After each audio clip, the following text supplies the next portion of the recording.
जितना ज़्यादा लिखोगे आपका ज़्यादा मार्क्स मिलेगा। और जो आज की वीडियो इंपॉर्टेंट है, बहुत ज़्यादा ज़रूरी है। देखो मैंने क्या देखा, मैंने पिछले वीडियो में बताया था आपको कि फिजिक्स का 12th का क्वेश्चन पेपर कैसा आता है, ठीक है ना। मतलब देखो यार, आपका सिलेबस कंप्लीट है एंड पूरा कंप्लीट है, मुझे पता है, ठीक है ना। और आवाज़ थोड़ा अभी भी ख़राब है, तो मैनेज करना आप, ठीक है ना। तो बच्चों का डाउट है सर क्वेश्चन पेपर कैसा आता है और क्या मैं पास हो सकता हूँ। तो ये सब बहुत सारे डाउट है, ठीक है ना। तो मैं आपको पेपर दिखाऊंगा एंड बच्चे पेपर बहुत इजी आता है। मैं आपको एक बात बताता हूँ, पहले तो MCQs आते हैं, ठीक है बच्चे। फिल इन द ब्लैंक्स आता है, फिल इन द ब्लैंक्स आता है।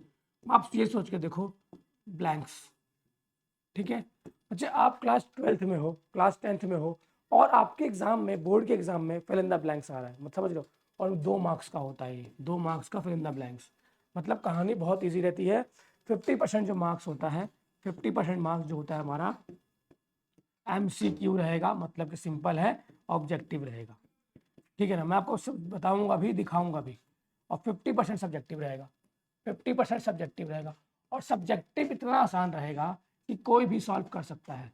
तभी बच्चे मैं बोलता हूँ कि बच्चे इतना आसानी से कैसे पास हो जाता है बच्चा। बच्चे आपको ना बहुत लोग मिसगाइड करते हैं कि है ना इसमें कोई पास नहीं होता, बहुत मुश्किल होता है, ऐसा हो जाएगा वैसा हो जाएगा। लोग आपको डराएंगे, डरा करके पैसा निकाल लेंगे आपके जेब से। बात का मतलब समझो। पहली बात तो बोलेंगे पेपर बहुत मुश्किल आता है, इतना मुश्किल हो जाएगा, पास होना बहुत मुश्किल है, ऐसा है वैसा है। यहाँ पे आपको एक रिजल्ट का बच्चे का मार्कशीट दिख रहा होगा, ठीक है ना। बच्चे का मैंने क्रेडेंशियल छुपा दिया है, मार्क्स देखो आप। ये इस मार्क्स को देख करके आप देखो जरा, अगर बच्चा एनओएस के अंदर आया है तो उसने TOC भी लिया होगा एंड बच्चे इसने CBSE में फेल भी हुआ होगा, लेकिन फिर भी हर सब्जेक्ट में इसके डिस्टिंक्शन आए हुए हैं। तो अगर इसके हर सब्जेक्ट में डिस्टिंक्शन आए हैं तो मतलब आपके भी आ सकते हैं।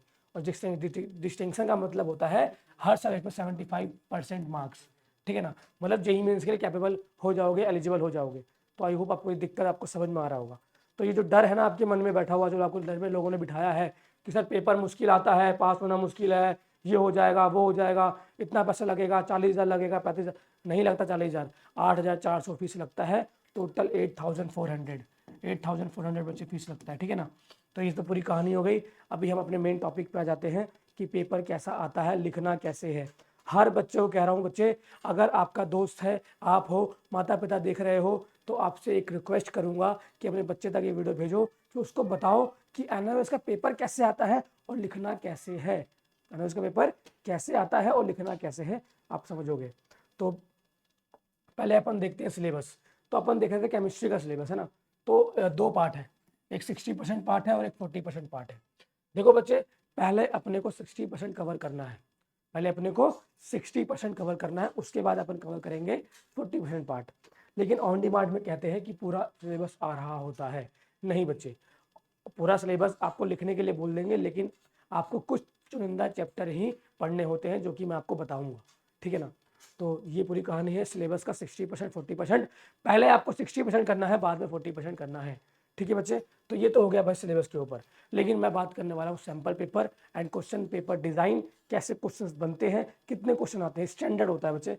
अगर आप फिजिक्स का पेपर दे रहे हो, लास्ट वीडियो में बताया था मैंने आपको, मैथ्स का दे रहे हो, ठीक है, या फिर केमिस्ट्री का दे रहे हो, केमिस्ट्री, जैसे कि 43 क्वेश्चन होगा, 43, 43 एंड बच्चे 43 ही क्वेश्चन होंगे, जिसके अंदर अगर मैं बताऊं आपको, 1 से लेके 17 तक बच्चे 1 मार्क्स का होगा, 1 से लेके 17 तक 1 मार्क्स का होगा।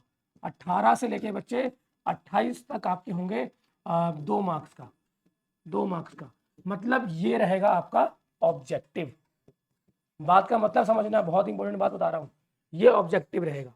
मतलब अब मार्क्स जोड़ लेना, ठीक है ना। मल्टीप्लाई करना आपको आता है, इतना बेसिक तो आपको पता है, ठीक है। क्लास 12th की बात कर रहा हूँ मैं, ये 10th वाले बच्चों को बताऊंगा, ठीक है। अब आते हैं सब्जेक्टिव के ऊपर। तो बच्चे 28 तो हो गया, 29 से लेकर 37 तक ये आता है बच्चे 3 मार्क्स का, 3 मार्क्स का। इसके अंदर कुछ 2 मार्क्स के भी होते हैं, ठीक है ना। और बच्चे आपके कुछ हाँ, इसके अंदर बच्चे 2 मार्क्स के भी कुछ क्वेश्चन, हाँ ये 2 मार्क्स का होता है, इसके अंदर सब्जेक्टिव भी होता है, ठीक है ना। थोड़ा अगर मैं गलत हो जाऊं तो मे बी, लेकिन ओवरव्यू बच्चा यही है। मे बी अगर आप मल्टीप्लाई करके देखोगे तो बच्चा कमेंट बोलेगा सर पेपर तो 80 मार्क्स का आता है, सर आपने तो 85 बता दिया। तो बच्चे आपको मैं ओवरव्यू बता रहा हूँ कि ऐसा पेपर आता है, ठीक है ना, ओवरव्यू बता रहा हूँ, ऐसा पेपर आता है। बाकी आपको कुछ बिल्कुल एग्जैक्ट चाहिए तो आप व्हाट्सअप करना, मैं बताऊंगा आपको डिटेल, पूरा PDF भेज दूंगा, या फिर ग्रुप में ऐड कर दूंगा, वहाँ सब डिटेल लिखा हुआ है एग्जैक्ट। तो ये पूरा कहानी होता है ऑब्जेक्टिव का, ये कहानी सब्जेक्टिव की है। ये क्या है, सब्जेक्टिव की कहानी है। डेटा में थोड़ा हो सकता है 2-4 पॉइंट्स आगे पीछे हो सकते हैं, लेकिन एग्जैक्ट डेटा है ये, ठीक है। उसके बाद बच्चे 37 से लेकर आई थिंक 41 तक ये 3 मार्क्स का होता है, 3 मार्क्स का होता है। बाकी 2 मार्क्स के आपके 5 नंबर के होते हैं, 2 मार्क्स के आपके 5 नंबर, मतलब यहाँ लिख देता हूँ मैं आपको, अगर मैं इसको थोड़ा छोटा कर देता हूँ, ठीक है ना, कि यहीं पे दिख जाए आपको। हाँ ये, हाँ ठीक है, इधर। तो जो आपका सब्जेक्टिव के अंदर 2 क्वेश्चन जो होते हैं हमारे होते हैं बच्चे 5 मार्क्स के, मतलब 5 मार्क्स के 2 ही क्वेश्चन होंगे, ठीक है। 50% जो आपका रहेगा ऑब्जेक्टिव रहेगा। एंड बच्चे किसी ने ऑन डिमांड एग्जाम दिया है ना, तो कमेंट बॉक्स में उसको बताओ, बच्चों को गाइड करो, क्योंकि बच्चा बताएगा ना तो आपको समझ में आएगा कि कैसे होता है। ऑन डिमांड का पेपर बहुत आसान आता है as compared to CBSE। On demand का पेपर, ऑन डिमांड का पेपर मतलब कि सिंपल है, NIOS का पेपर, NIOS अगर किसी बच्चे को पता है तो CBSE के कंपैरिजन में बहुत इजी आता है। इजी मतलब इजी पीजी बोल सकते हो आप, ठीक है, इजी पीजी बोल सकते हो आप इसको, ऐसा मतलब बहुत ज़्यादा आसान आता है।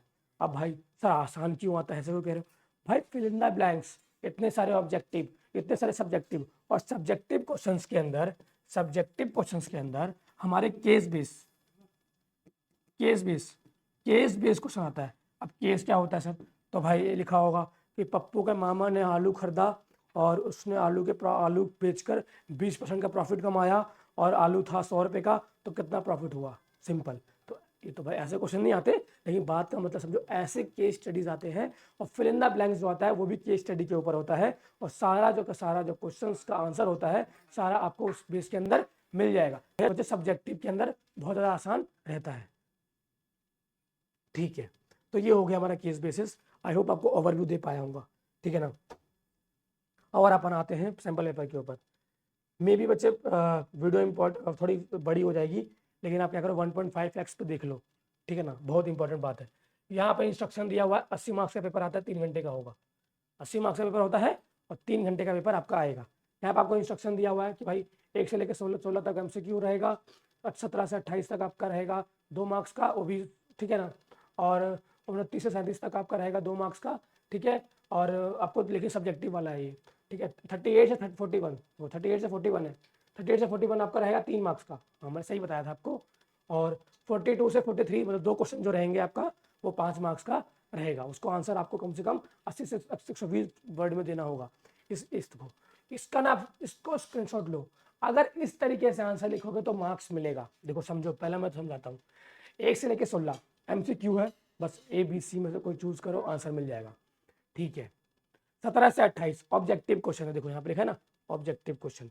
अगर ऑब्जेक्टिव क्वेश्चन है तो मतलब क्वेश्चन में ऑप्शन दिए होंगे, तो हमको ऑप्शन चूज करना है, लेकिन 2 मार्क्स का रहेगा, ठीक है। और attempt this question as per the instruction given in of the, हर क्वेश्चन के हिसाब से आपको देना पड़ेगा, मतलब चूज करोगे, फिल इन द ब्लैंक्स होगा, हो सकता है मैचिंग भी दिया हो, या फिर होता ना आजकल ANR आता है, असर्शन एंड रीजन, है ना, ऐसा क्वेश्चन भी आ रहा होता है आजकल, ठीक है। उसके बाद बता 29 से लेके 2 सेक्शन होते हैं, section A section B। Section A पूरा का पूरा आपका ऑब्जेक्टिव रहता है, सेक्शन B पूरा का पूरा आपका सब्जेक्टिव रहता है, ठीक है। अब 29 से लेकर 27 क्वेश्चन तक, सॉरी 37 क्वेश्चन तक आपका रहेगा 2 नंबर वाला सब्जेक्टिव। अब 2 नंबर सब्जेक्टिव में 30 से लेकर 40 वर्ड में लिखना है, ऐसा उन्होंने कहा है, लेकिन नहीं, आप 50 से 60 वर्ड में लिखो, 50 से 60 वर्ड में लिखो। अगर 2 नंबर का है तो सिंपल है, 1 पेज भर दो, सिंपल है, 1 पेज भर दो, कुछ ना कुछ करके डायग्राम वायग्राम बना करके। देखो जितना ज़्यादा लिखोगे उतना ज़्यादा मार्क्स मिलेगा, ठीक है, जितना ज़्यादा लिखोगे उतना ज़्यादा मार्क्स मिलेगा। क्वांटिटी मैटर करता है, क्वांटिटी मैटर करता है। आपका बुकलेट सारा भरा होना चाहिए, ठीक है। अगर 32 पेज का बुकलेट है, 16 पेज है उसके अंदर, बाकी 32 पेज गिनने पे आ रहे हैं, तो पूरा बुकलेट भरा होना चाहिए, टीचर को लगे कि हाँ उस बच्चे ने लिखा है। और बच्चे अगर पूरा बुकलेट भरा होता है ना, तो अगर 2 मार्क्स से फेल भी हो रहे हो तो टीचर को बहुत आसान होता है 2 मार्क्स लिखने में। और कहीं टीचर थोड़ा करेगा कि 2 में पहले आंसर खुद से लिखेगा, फिर टिक करेगा, फिर आंसर ऐसे मार्क्स देगा। तो उस बात को समझो आप। अगर मान लीजिए आप टीचर होते, आप अपने आप को टीचर के रख के देखो बच्चा, कि आप किसी का पेपर चेक कर रहे हो और बच्चा फेल हो रहा है, तो क्या कोई टीचर आपको फेल करना चाहेगा? क्या आप किसी को फेल करना चाहोगे? क्योंकि बच्चा फेल होता है तो पूरा साल वेस्ट होता है। तो बच्चे मोरली, अगर हम मोरल देखा जाए तो भाई एक इंसान चेक कर रहा है, मैनुअल पेपर चेक होता है मैनुअली, कोई ऑटोमेटिक रोबोट नहीं बैठा हुआ है। तो उसके पास भी इमोशंस हैं, उसको पता है ये बच्चा काफ़ी साल से काफ़ी दिनों से मेहनत कर रहा है, इसको फेल नहीं करना चाहिए, लेकिन वो मजबूरी में करता है। तो आप उसके इमोशंस के साथ थोड़ा ना मतलब थोड़ा स्मार्ट वर्क करोगे तो काम आपका हो सकता है। क्या करो, पेपर पूरा लिख दो। पेपर, अब देखो यार, थोड़ा मैं क्वेश्चन को समझाने के से पहले ये बताता हूँ आपको मैं, ठीक है, ये बताता हूँ मैं आपको भाई, बहुत इंपॉर्टेंट बात है ना, समझ रहे हो ना, बहुत इंपॉर्टेंट बात है। देखो यार, अगर ये वीडियो नहीं पहुँच पा रही लोगों तक तो आप पहुँचा दो। क्या करो, स्टेटस लगा दो, स्टेटस लगा दो, आपके दोस्त लोग देख लेंगे, या वो ग्रुप में डाल दो। मान लीजिए आपने XYZ चैनल से आपने वो लिया आपने, ठीक है ना, एडमिशन वगैरह लिया होगा आपने, मुझसे नहीं लिया एडमिशन, लेकिन अब तक वीडियो पहुंच गई, तो क्या करो, वीडियो का लिंक लो और वहाँ पे पेस्ट कर दो। एटलीस्ट सबको दिख तो जाए, सबको पता तो हो, कोई बताता ही नहीं है। तो बच्चे ये पूरा कहानी रहता है। मान लीजिए ये पेपर है आपका, है ना, ये पेपर होता है, ऐसे होता है कुछ, है ना, यहाँ पे लाइन लिखे होते हैं, ऐसा दिख रहा होता है पेपर, है ना, ऐसे पेज होता है, यहाँ पे पेज नंबर 1 लिखा होता है, पीछे 2 लिखा होगा, 3 लिखा होगा, ऐसा होता है। तो जो आपको लिखोगे question answer, like question number 1 answer, जब आप लिखोगे तो करना क्या है बच्चे, आपको बच्चे स्टेप वाइज में आंसर लिखना है। पहले तो स्टेप वाइज में लिखना है और पूरा पेपर भरना है। ट्राई करना है कि यहाँ जब आपने पेपर में कुछ लिखा तो यहाँ एक डायग्राम हो, यहाँ कुछ आपने लिखा हो, ठीक है, यहाँ बढ़िया सा डायग्राम हो, और 2 नंबर के क्वेश्चन में भी पूरा एक पेज एटलीस्ट भर जाए।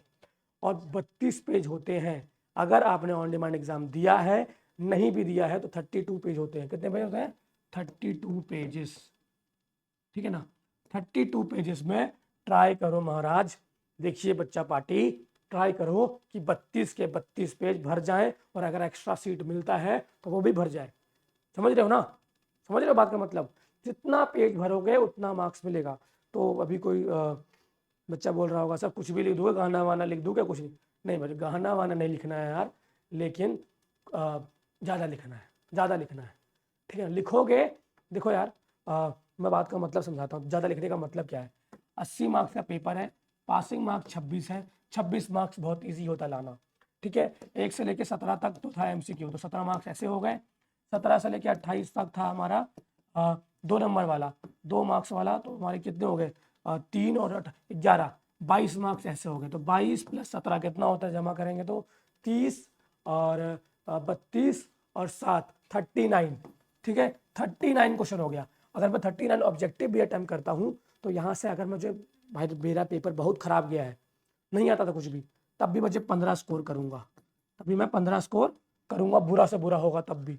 अब बच्चे यहाँ से 39 गया, लगभग 40, अब बचा 40 मार्क्स। और अगर मैंने ये 40 मार्क्स के अंदर सब्जेक्टिव के अंदर भरपूर लिखा है, डायग्राम बनाया है, सब कुछ लिखा है, तो बच्चे यहाँ से मुझे 15 मार्क्स लाने में कोई रोक नहीं सकता। 15 मार्क्स को भाई मैंने भरपूर लिख दिया है, मैंने ये भी लिख दिया, मैंने वो भी लिख दिया, मैंने डायग्राम बना दिया, सब कुछ कर दिया, तो 15 मार्क्स यहाँ से मिल जाए। अगर स्मार्ट वर्क करोगे ना तो हो जाएगा। अब आप सोच रहे हो सर मैंने सारा क्वेश्चन अटेम्प्ट किया है, सारा क्वेश्चन आता है, लिखा मैंने 15 पेज है, फिर क्वालिटी लिख के आया हूँ, ये लिख के आई हूँ, ठीक है ना। मान लीजिए सिमरन बच्चा है, ये बच्चे का नाम सिमरन है, ये बहुत बढ़िया हैंड राइटिंग है, बहुत सुंदर सुंदर लिखता है, ये लिखती है, लेकिन इसने 15 ही पेज लिखा है, सारे क्वेश्चन 15 पेज में खत्म कर दिया, फेल हो जाएगा बच्चा ये। 15-20 पेज लिख के आओगे, फेल हो जाओगे, गारंटी है मेरी, मैं बोल रहा हूँ। अगर आपने 20 पेज लिखा है ना पिछली बार तो फेल हुए होगे आप, SYCT आया होगा, थ्योरी में फेल हुए होगे।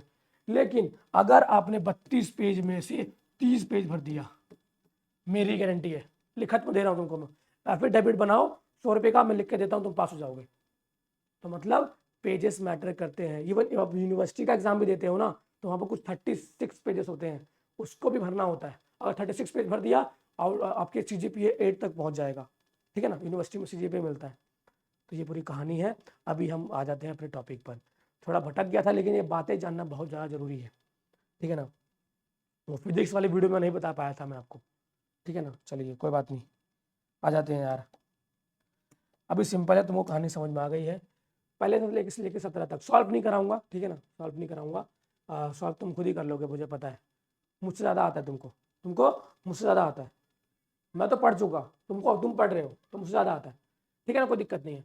तो बच्चे ये क्वेश्चन है 1 से लेकर 16 तक, क्या है आपका MCQ, भाई आराम से हो जाएगा, और सारे बहुत ईजी क्वेश्चन है। The chemical formula of the baking powder, chemical formula किसको नहीं पता, 10वीं क्लास में आया था ये, 10वीं क्लास में आया था, ठीक है ना भाई। NaCl भी दिया लिखा हुआ है, अगर मान ले कोई बच्चा NaCl लिख के आता है कि बेकिंग पाउडर का फॉर्मूला NaCl है, चलो कोई नहीं, नमक, ठीक है, ये पूरी कहानी रहेगी, ठीक है, ऐसा क्वेश्चन आएगा। तो when the phenol is treated with excess bromine, मुझे ना सबसे आसान सब्जेक्ट लगता है केमिस्ट्री, केमिस्ट्री एक सबसे आसान सब्जेक्ट है भाई, कुछ नहीं होता, ठीक है ना, बहुत इजी रहता है। अगर अपन जब मैं अपनी कहानी कभी सुनाता नहीं, कभी मौका मिला तो लाइव में आके सुनाऊंगा।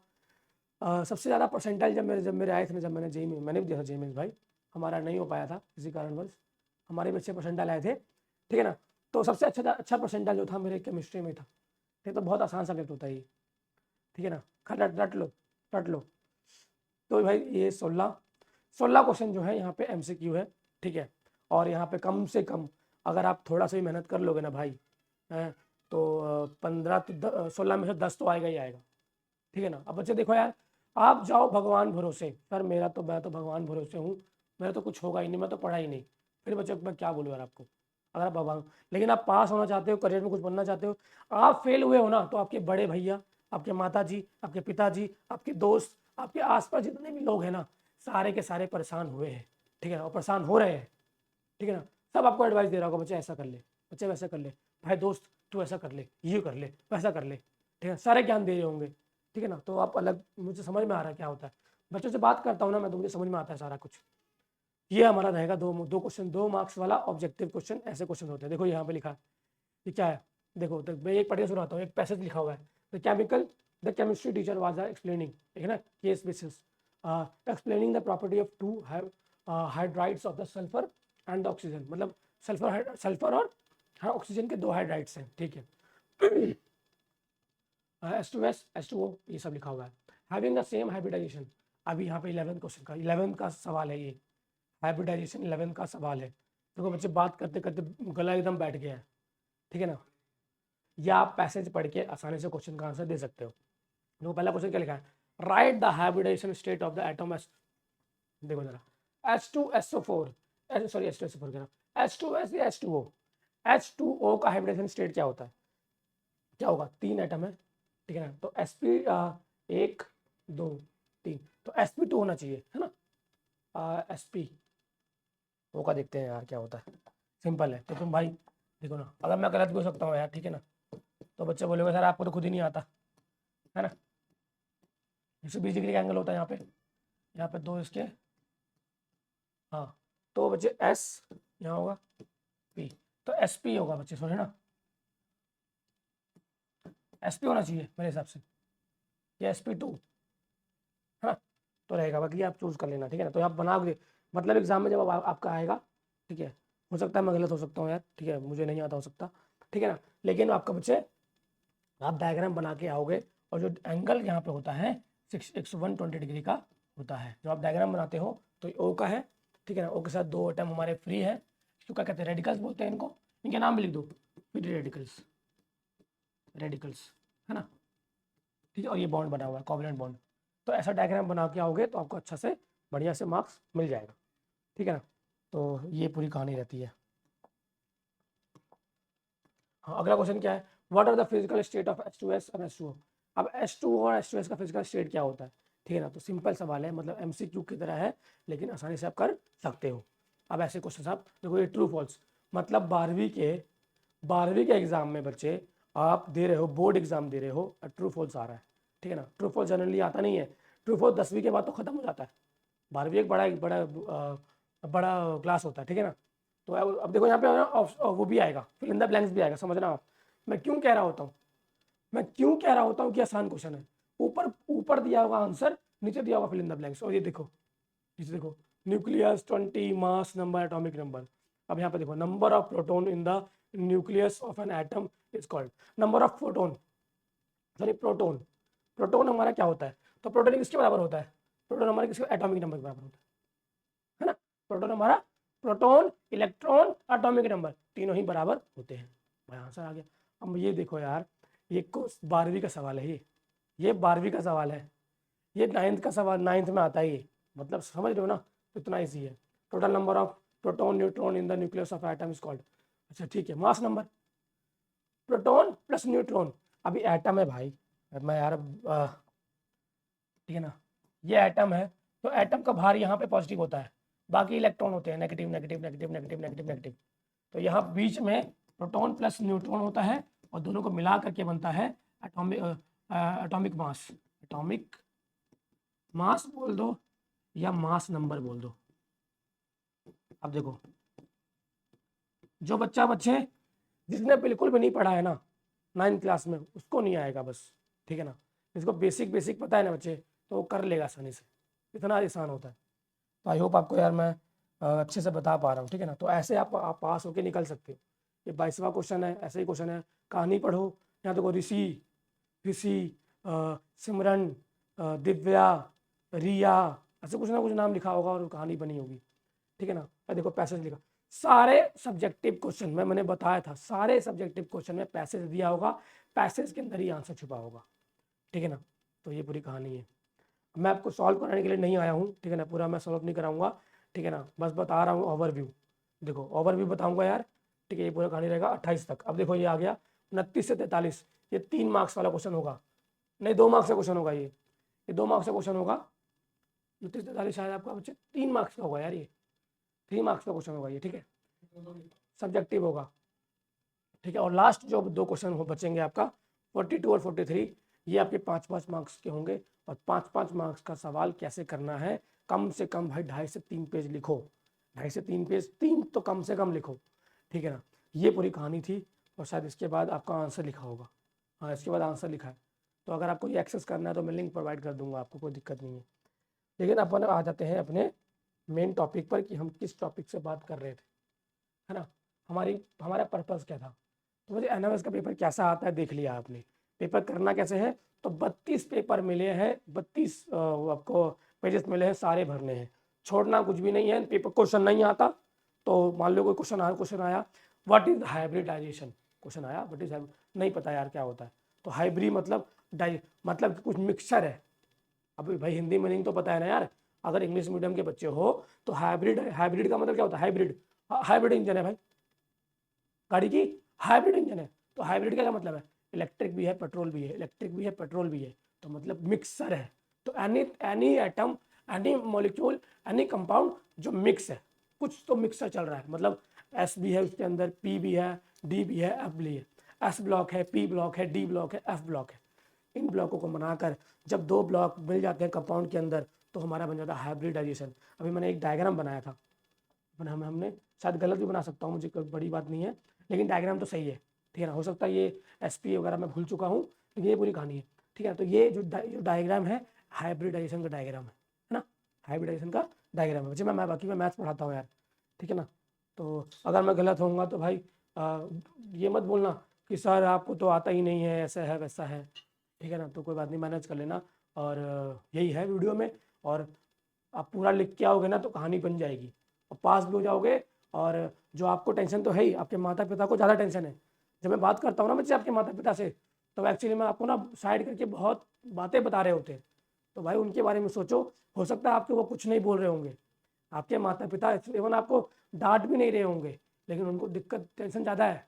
वो ना वो देखा ना आपने रील में आता है, शर्मा जी का लड़का बहुत आगे बढ़ गया, आपका लड़का क्या कर रहा है। वो शर्मा जी हो सकता है आपके बगल में ना हो, गुप्ता जी हो, गर्ग जी हों, कोई ना कोई जी तो होंगे। वो बहुत बोलते हैं आपके पिताजी को कि आपका लड़का तो कुछ नहीं कर रहा, मेरा लड़का तो पायलट बन गया, मेरा लड़का तो इंजीनियर बन गया, मेरा लड़का तो फलाने कॉलेज में इंजीनियरिंग कर रहा है, मेरी लड़की तो ये कर रही है। तो बच्चे यार आपके पिता एटलीस्ट ये बोल पाए कि हाँ मेरा लड़का भी अच्छा कर रहा है, मेरा लड़का या मेरी लड़की भी अच्छा कर रही है, कोई बात नहीं, कम मार्क्स आए थे लेकिन अच्छा कर रहा है, लाइफ में कुछ ना कुछ बन जाएगा। तो अगर ऐसा आपके माता पिता बोल सके, उसके लिए बच्चे आपको मेहनत करना पड़ेगा। बाकी बच्चे आई होप ये वीडियो आपको पसंद आया होगा, चैनल को सब्सक्राइब कर लो। और अपने अगर आप माता पिता दिख रहे हैं तो अपने बच्चे तक दिखाइए एंड समझाइए कि ऐसे ही करना होता है। अब पेपर चाहे केमिस्ट्री का दे रहा है, फिजिक्स का दे रहा है, मैथ्स का दे रहा है, सब्जेक्ट कोई सा भी है, 10वीं का है, 12वीं का है, कोई सा भी दिक्कत है, कोई दिक्कत नहीं है, ऐसे ही करना होता है। अगर पास होना है तो ये आपको टेक्निक फॉलो करना ही पड़ेगा। बाकी वीडियो में इतना ही था। वीडियो में कुछ भी अच्छा लगा हो वीडियो को लाइक करना, चैनल को सब्सक्राइब करना। मिलता हूँ नेक्स्ट वीडियो में, तब तक के लिए बच्चे जय हिंद बच्चे।